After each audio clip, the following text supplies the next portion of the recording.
Hello, everybody. I am Vern Cooper. And I'm Ebony Williams, and we interrupt this program talking about sinners. Yeah, yes, the incredible film, Ryan Coogler's film. What was the release date on that? It's been out for a few weeks. April 18th, Okay. I think. Yeah, somewhere mid-April. So, I had a friend who saw it, and I was actually gonna wait to see it because I wanted to wait till school was over, get my grades in. And then she was like, "Would you just go see it already?" I have seen it twice.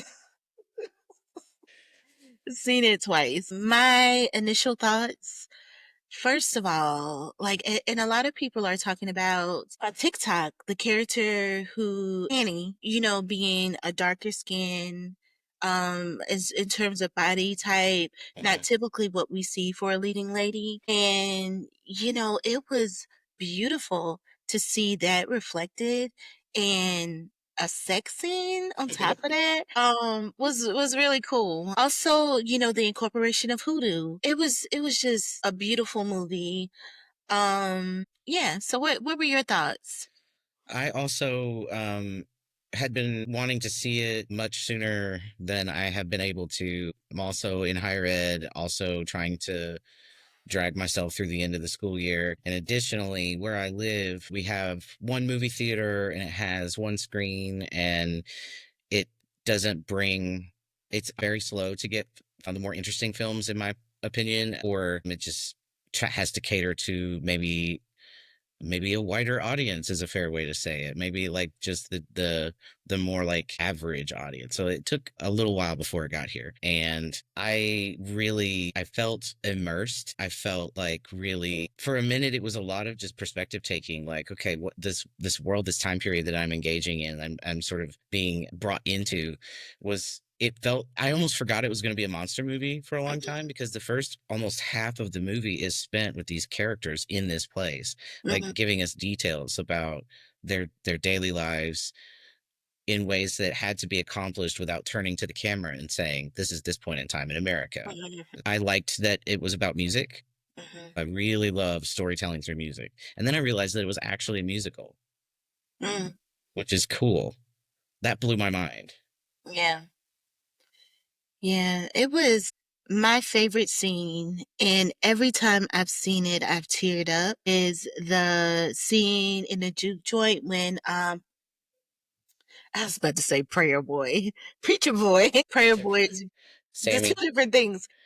Yeah. When preacher boy is performing and you see like the souls of the ancestors, but then these future souls, and like just the mix, and it was just so beautiful, just amazing, just such an amazing scene.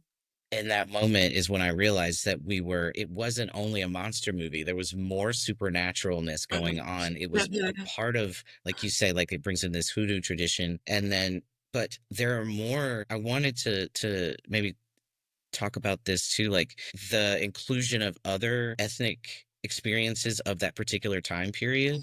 Their ancestors were also brought in. Mhm. There was, the dancer, the geisha, I think is what she was. Mhm. Yeah. Yeah. Yeah, that was a really moving moment for me. And then so up to that point, all of the music had been diegetic. So it had all been music that was supposed to have been produced during the scenes. Then you're like, whoa, this is actually outside of the movie universe too, Mhm. which in a way also means that we're a part of the movie. Yeah. Yeah. And that's powerful. It was really powerful. Love the incorporation of twerking. And it was like everybody that we saw were the people in the room. So we saw the ancestors, we saw the future. So it was also kind of this like, everybody was dancing, letting loose, and then what does the future look like in terms of dancing and letting loose? Good. We gonna drop a beat. We gonna, Hmm. you know. So it was, yeah. I love that incorporation.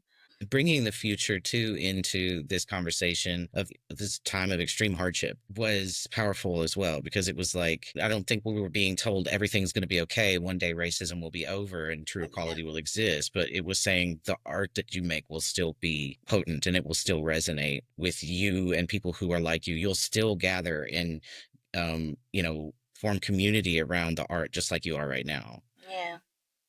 Yeah. That's beautiful. I didn't think about that piece, the community around the art. Yeah. Well, first, should we talk about like just actually the setting, like what's going on? Because they bring up something really interesting.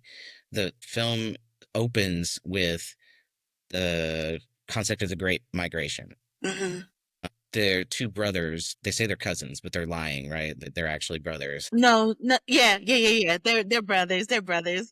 Like it's obvious. Yeah, No, we're cousins. yeah. Yeah, So I was yeah, like, yeah, okay. yeah. um, but they had gone away. They had participated in that Great Migration to Chicago and didn't.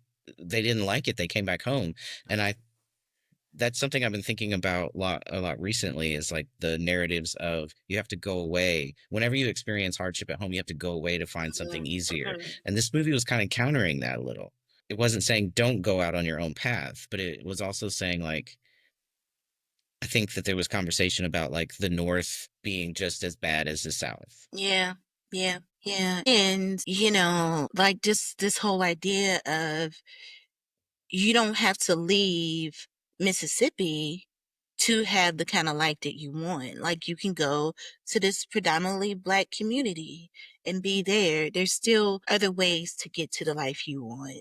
So, what are your impressions of Remick? Right, right. I thought that he was very scary. And I also thought that it was interesting that he was Irish. And so there was a lot of his appeal, the rhetoric he's using, like, I believe in equality. We're all going to be the same here and things like that. Like, I was like, that's very significant that's his pitch. And yet, what he's offering is a new kind of conformity and a new kind of limitation, right? He's not offering freedom. No. Did you so when they showed up, they start playing music, and music is this central like mechanic of how all of this magic happens. So music is literally magic in here. This the version of music that they're playing, the he's Irish. I think the other two are just like local white folks Mhm. that he's converted. What were they playing? Do you know that style of music they were playing? I don't know. Okay, so here's what I know just by going down the TikTok rabbit hole. Oh, okay. So the song that they were singing, "Pick Poor Robin Clean." Mhm. So what I've gathered from looking at different other content creators, basically what they're saying is that that song was performed by someone I think in the early so for him to take that song and actually be the song that they perform, they've been talking about how that is just this idea like Remick in a lot of ways is a vampire representing like sucking out black culture or just preying on black culture.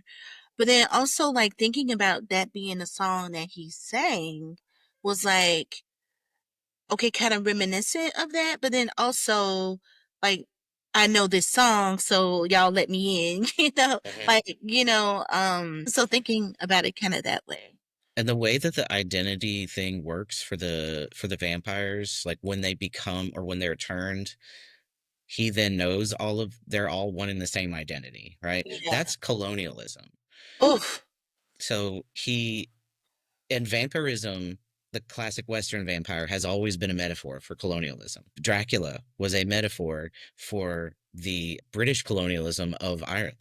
So, and monsters are metaphors. They are always metaphors. Monsters never occur just to be a monster on screen. I totally agree that it is about like cultural appropriation, or even more than that. It's more than appropriation, right? It's like Yeah. consuming Yeah. It's like consuming black culture. and then just like keeping it, you know? And then when they all become one, because he says we're all going to be equal, they're all the same. The movie is not portraying it like it's any kind of liberation, it's Yeah. any kind of equality. They're all driven to do this constant um whatever it is colonialism does, expand, occupy, take more, take up more space. That's what they're driven to do. So, what are the monsters in The Last of Us metaphors for? I think so. The no, Is that's that okay. I can't answer, but it's so. First of all, there I think a metaphor for the inevitable change of our surroundings, like the fact that eventually one day we will absolutely lose control of. There's no such thing as us conquering nature. Nature's just gonna find another way around one day. yeah. And I also think that it's they represent the changes that we undergo as people. That's not done happening either. We tend to think of ourselves, humans tend to think of themselves as done with evolution. We no longer participate in evolution, but everything is still evolving. I'm not sure. I'll have to think more about that. I mean, and I'll continue to think about it too. I think it's really interesting. So you and I talked about what do we do when The Last of Us is over, and you mentioned Buffy the Vampire Slayer. That also made me think about Supernatural, though. Supernatural is one of my favorite shows, and I think when it comes to family and family obligations, there's so much there that can be looked into as well.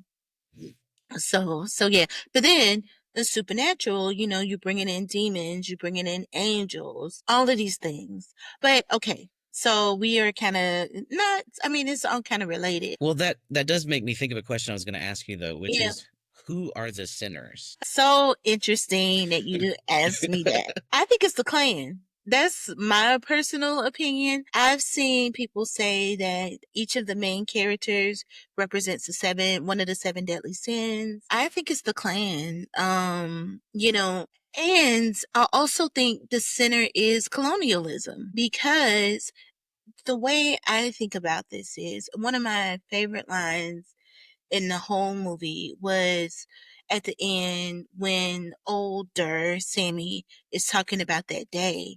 And he was like, before the sun went down, it was one of the best days of my life. So just thinking about the joy, like the black joy of all of it. And I think you see that. You see people finding joy. And also thinking about how this thing that happened changed it, like thinking about colonialism period. And I also think it's interesting that Remick was Irish, like thinking about how colonialism touched the Irish. And then, because of that, he lost so much, and he just wants to see his family, he wants to connect with his ancestors. That's right. Yeah, he mentions being separated from his ancestors. So Mhm. he's one more vector or Mhm. and slash victim of colonialism that in the end just becomes part of the machine that Yeah. transmits. I think I don't know who the sinners are, but I think maybe it may be called that in reference to the way that religion and ideology are Mhm. weaponized to control and oppress people, because religion is one of the favorite weapons of colonizers, of oppressors in general. I mean, that's happening to us right now. And a lot of the stories and ideologies that are being signaled to Sammy through like maybe opposing rhetorics, taken from the same book, taken from the same Mhm. story. Mhm. And the Remick before he's about when they're in the pond and he's baptizing him over and over again. Which I thought was so brilliant. It was so It good. was brilliant. It was such a brilliant scene. And Okay. then he begins to say the Lord's Prayer. Hmm. And Remick just starts singing along with him. And then all of the vampires join in because they all know it. It's Yeah. been implanted in their brains through this Yeah. process of colonizing. And he Yeah. says, even though it doesn't mean anything to me anymore, the words still comfort me. That's how it works. That's how it It's works. conditioning. It's conditioning. Yeah. And the other part of that is like this whole idea of the monster has the same information you have.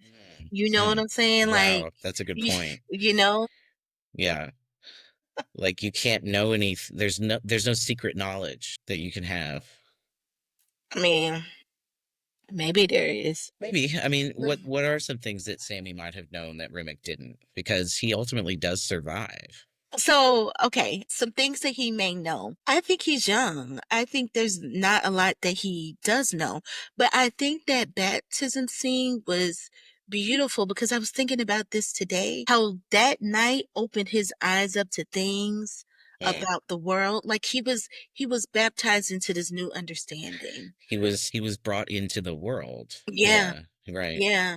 Yeah, he was, I mean, this clear, and then I think like saying the Lord's Prayer is like this understanding that what you thought would protect you isn't gonna protect you. I'm gonna say it with you, you know? Right. Yeah. That was terrifying. That was really, it was Terrifying. so good.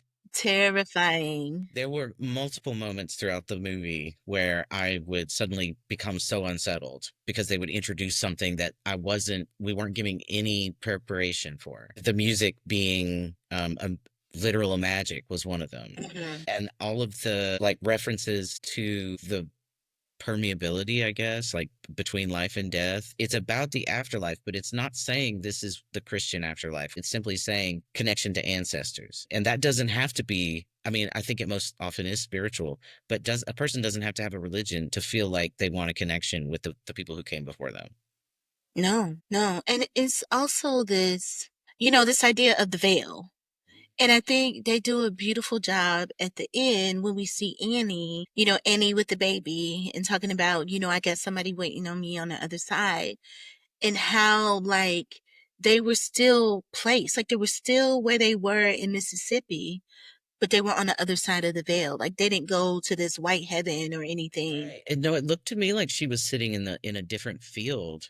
Like there was a different because I noticed it was very flat and it almost looked like it could have been Africa, but I think if anything it was just somewhere that was not where he was. Hmm. Hmm. I was afraid that he wasn't going to kill.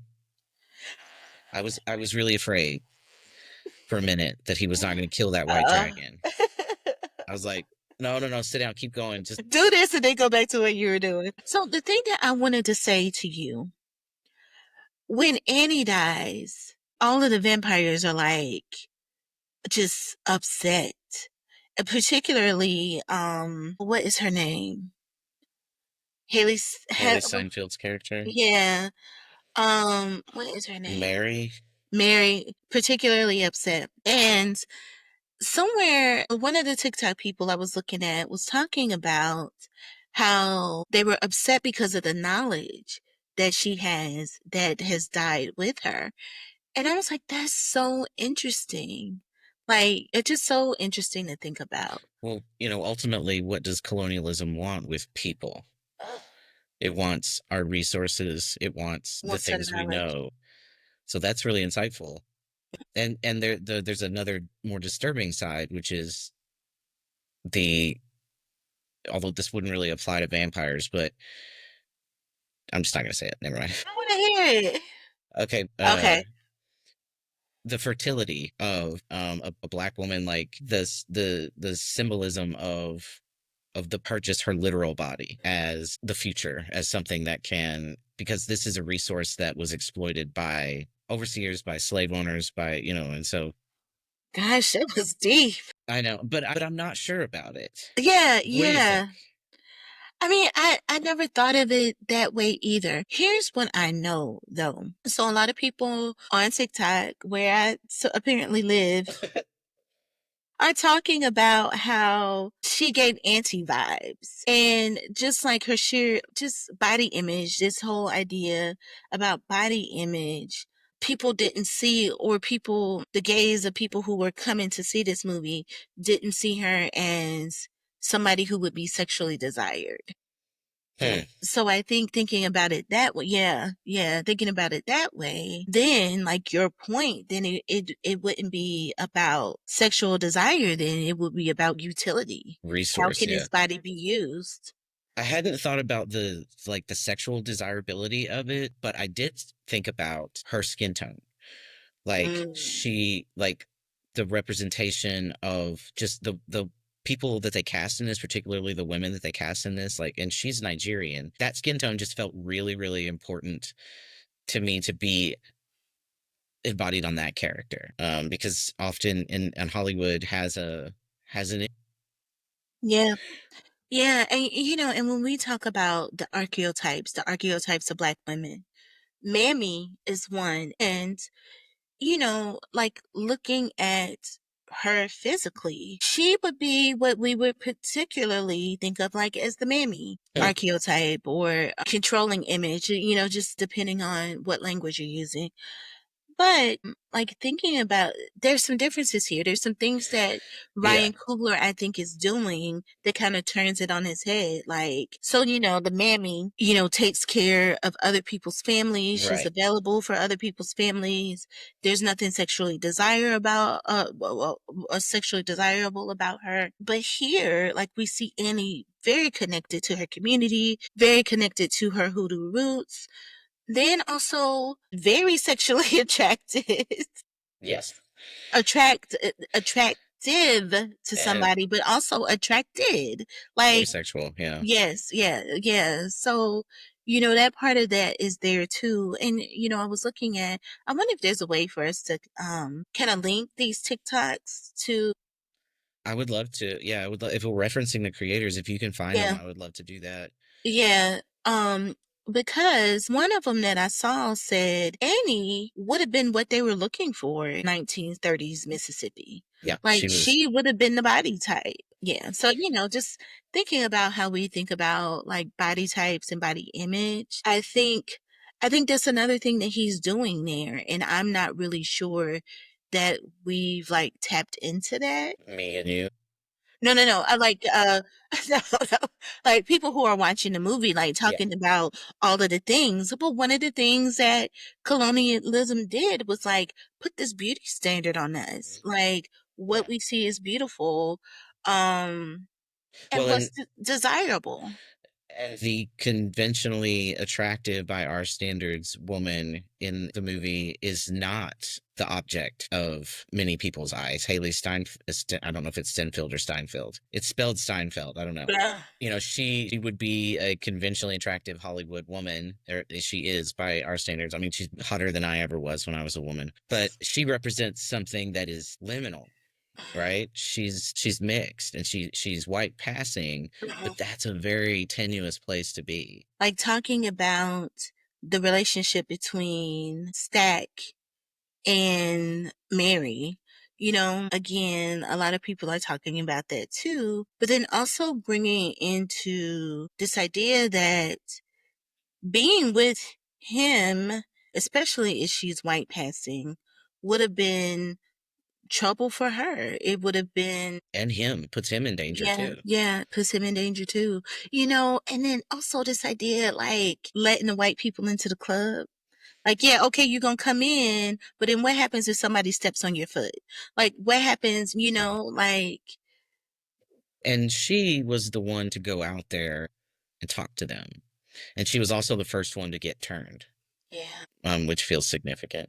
Do you want to talk about why that feels significant? So a liminal character has to exist in both worlds. Uh-huh.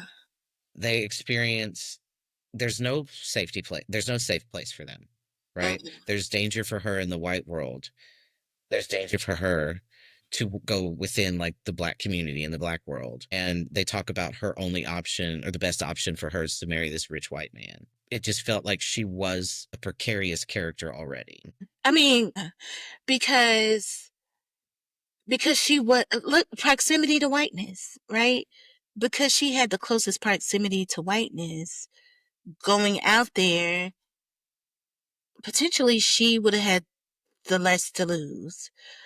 But then also because of her relationship with the people inside, it was kind of like she could walk in both worlds, which, like you're saying, but because of that, she ended up bringing this evil, this Mhm. thing into their space. Yeah. I think the most could like articulate, I think, is to say that passing carried with it this danger of exposure Mhm. if she was ever to be like misunderstood in her intentions. Yeah. I don't know. But she Oh, also has that privilege for that proximity that you talked about. yeah. So proximity to whiteness is, I laugh because it's related to critical race theory. And I feel like, with everything going around in the world, like saying critical race theory is like saying a naughty word, you You're know? gonna get you're gonna get us canceled. Our 6 subscribers are gonna unsubscribe. They're gonna be so shocked that we started talking about this. Critical race theory. I had a question for you. So some of the memes that I'm seeing talk about the Choctaw and how like they tried to help this woman. She didn't want to be helped. The guy was like, "Okay, it's getting late," and they were like, "Okay, go with God." Yeah, I tried to tell you, it's all on you now. yeah. So like just thinking about all of the different cultures. I mean, I think primarily like the movie centers and focuses on African American culture, but then also like thinking about the place that all of these other cultures have, particularly when it comes to, being in the South. Mhm. Being in the South during this time, I think is also really important to kind of think about too. And I think it was respectful as well because it's difficult to talk about chattel slavery and like just slavery in the South without also talking about displacement of native folks. There's and that also made me think of this Charlie Patton. Do you know anything about blues? I don't know if it's I'm not an expert at all, but when I was a music major, I was in guitar. I was in the blues ensemble. And so I know it from that like also colonialist perspective, except the instructor was like just really big on like you're going to know the history of blues. And so they referenced Charlie Patton, and what he is regarded as one of the best musicians of all time and certainly the most influential guitar player of the blues era, but he was also Melungeon, which they don't really say in the movie. They don't say his race at all, actually, which is interesting. So reading it through their lens, we see him as black, and I think most people might consider him to be black, but he was actually a mix of all of the ethnicities that we saw on screen. Right? He was Choctaw, he was African, and Irish. I did not know that. I'm actually. So in a way, like the music itself, if we're talking about a medium or mediation, which is just what happens to any message as it's transmitted. It has to go through a medium. The medium itself is apolitical. It has no ideology. It's ideology that's transmitted through it. So that's why music is so pure. But when people corrupt it, just like with religion, they Yeah. take it and they infuse their own ideologies onto it. Yeah. Yeah, which is interesting, especially like thinking about that and that whole idea about Remick singing Pick Poor Robin Clean. Just as this idea of like taking something that was originally done by black people and like changing it for whatever reason. Yeah. So And them also, they want to start up a juke joint. These were very culturally significant, yeah, these establishments, and it wasn't only because of the music. we yeah, we explore everything through music because it's our magical mechanic. Like it's the wand we get to wave over everything and sort of peek inside it. But the place is also very important. They were always at rural crossroads, which and there's a story of Robert Johnson selling his soul to the yeah, devil at the yeah, crossroad. yeah. And I thought Sammy was a little kind of Robert Johnson. Like that's Yeah, who that's what folks are saying too. okay. I need you to get on TikTok. Okay. It sounds like I would have a lot of fun. Yes, I got so many videos I've been waiting to send you. I'm like, what time? What time is the movie? Okay. So many I want to send you. Just the whole discourse, everything that people are saying, just about, the two shop owners going between one shop that primarily served African Americans to the shop that served the white individuals in the community. Like, just looking at that. And that's the Chinese folks. Hmm. They own both of those. Hmm. That was fascinating. That scene, I was like, Because I was like, why are we walking across the street with you? We're gonna walk all the way across the street with you. This that no director does that if it's not we need to see the whole street. Yeah, And when it became clear what was happening, I like gasped. I was like, yeah. So much showing, not telling. talk about living between worlds again. Right, right. My goodness. So we're gonna have to record again because I feel like I'm just to think about some of the things. I think when you've had a chance to kind of think about things, like you will like see some things or see perspectives that maybe you didn't consider before. Yeah. And also, like, the thing that I'm thinking about is this idea of living between worlds, which Sammy, in some ways, was able to do because of his skill. I mean, not that he's able to live between both worlds. He can travel. And that's what he sings about. He sings about traveling. Mm-hmm, mm-hmm. I mean, it's just so much. It's such a beautiful story. There's a cultural theory of liminality studies and just like examining liminal identities. The tension is that they are ultimately precarious. There's no safety for someone because liminal doesn't mean I fit in more than one place. It means I am trapped between places. Mhm. And so it's like you can access them, but only temporarily. Like Mary and her proximity to whiteness, she doesn't have whiteness. She's allowed to get a little closer to it than darker skinned folks. What, how do you spell liminal? Liminal, Liminal, Lim, Inal. okay, liminal space. So when I teach that one, I say being in a liminal space is maybe like standing perfectly inside a door, like standing in a door frame. You're not in either room. Like you can reach into either room, but you can't fully be in either room. And you certainly can't close the door because it's not safe for you. And so that's what I meant by white passing being so precarious. Yeah, And the same would go for Charlie Patton yeah. being mixed. We had too much to say for one episode, so subscribe and turn on notifications for the next installment of We Interrupt This Program.